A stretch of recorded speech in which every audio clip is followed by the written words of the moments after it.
Yo, what's up guys? Shasta here. I wanted to make a short video showcasing some tips for edgeguarding as Sonic.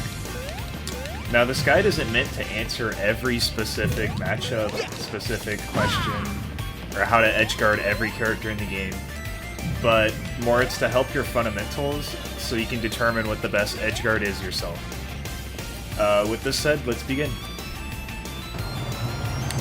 So before we touch into any Sonic specific stuff, some general edgeguarding advice that you should know is you should pay attention to your opponent's resources. Now what I mean by this is, depending on what options your opponent has, they're gonna recover a different way. So an option that every character has in the game is a double jump. If you save your double jump, then you have different ways to mix up how you get back to the stage. But say I get hit without my double jump and I get hit far enough, then I'm basically forced to recover one way, which is low. And it's a lot easier to hit me when you know which way I'm going to recover. So there are basically three moves that you're going to be using as Sonic to edgeguard, and the first one we're going to cover is homing attack. This is the one that I suggest using the least because it has a lot of downsides, but it is really good in specific matchups.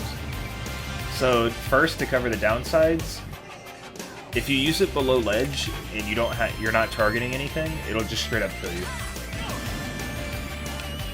So this is a really big thing when you're trying to edgeguard someone and they could do something such as like neutral air dodge, and it won't have anything to target, so it'll just straight up kill you at like 0%. Another downside is you have to charge it to kill. Like, it's basically not going to kill unless you charge it at least somewhat.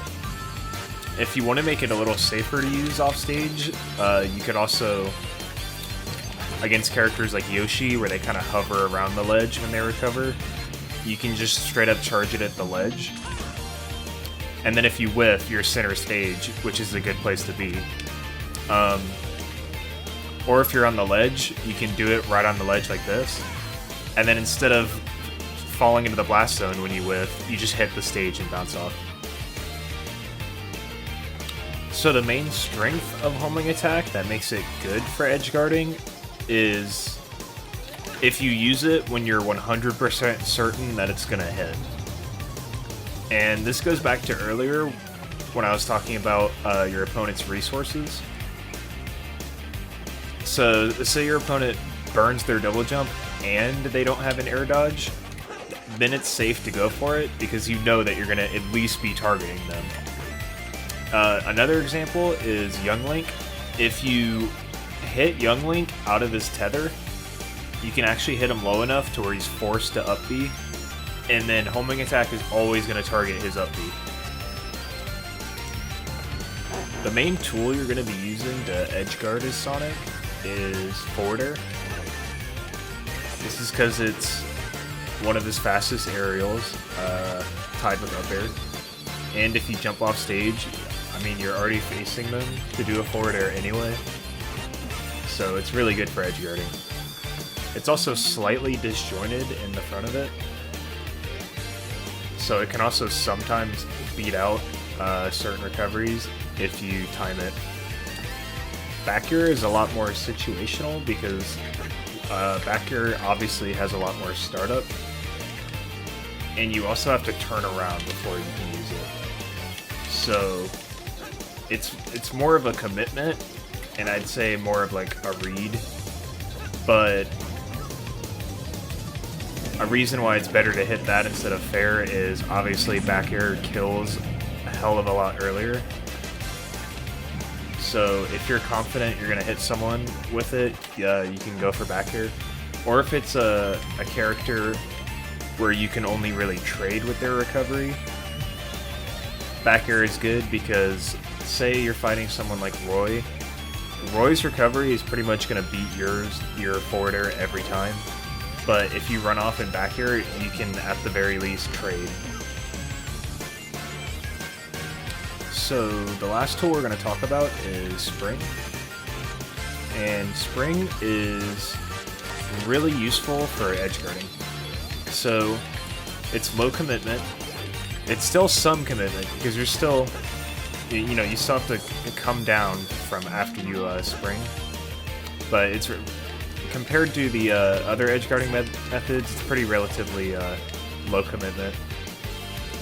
It'll sometimes kill, but that's not the main reason why it's good.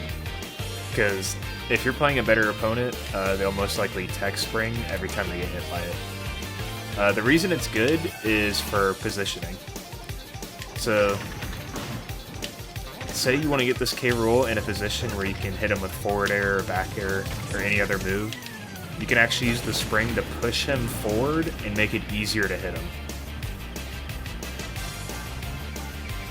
The last thing I want to note before ending the guide is that sometimes it's actually better to just stay on the ledge instead of running off and trying to hit them. Specifically versus characters that have really good up Bs.